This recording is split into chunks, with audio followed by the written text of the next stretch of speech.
The ultimate beginner bike, the Diamondback Recoil.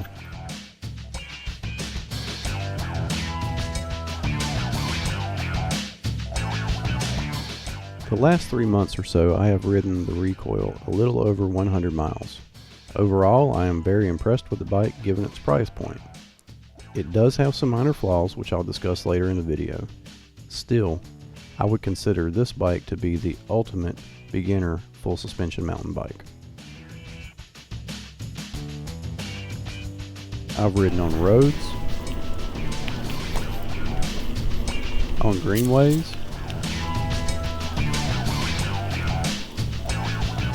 on beginner trails, intermediate trails,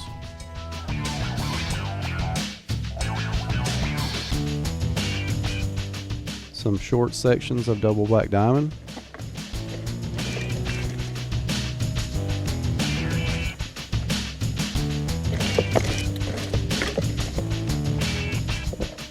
and even hit a few small jumps along the way.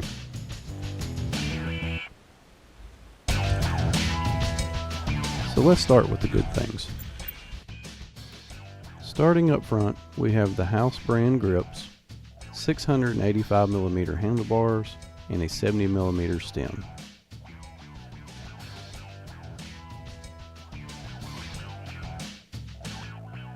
All of this combined with the Suntour XTC fork feel very good, even on the rough stuff.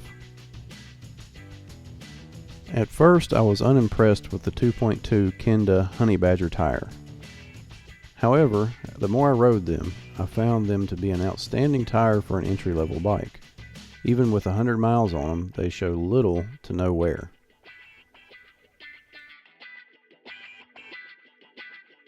The seat is actually quite comfortable for the price point of the bike. I have no problem riding 10 plus miles at a time. The 3x8 Shimano shifters are pretty basic, but they work just fine. Tektro mechanical disc brakes provide all the stopping power you need,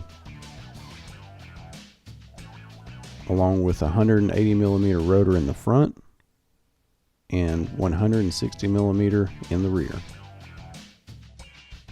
The pedals that came with the bike are solid and made of metal. They provide good traction, and the rest of the drivetrain is comprised of a blend of Suntour and Shimano components.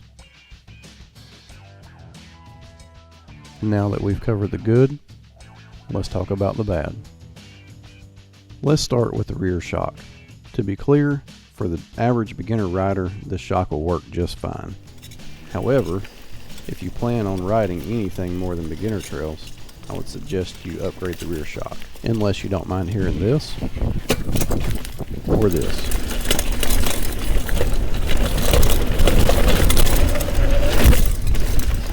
Sometimes when you are blasting down a rough hill, you might drop a chain. There's not much that can be done about that due to the lack of a clutch on the derailleur and the design of the rear triangle. It's also worth mentioning that I had one tube failure and 2 other flats due to puncture. These tires are rather thin. Lastly, while it's hard to see from this shaky footage, the largest chainring up front bent the first time I struck it on a log crossing. So, you might want to think of this bike as a 2x8 drivetrain with a bash guard of sorts. Other than that, after 100 miles or so, the brakes and gear shifters were in need of adjustment, which from what I've been told is typical after the break-in period on a new bike.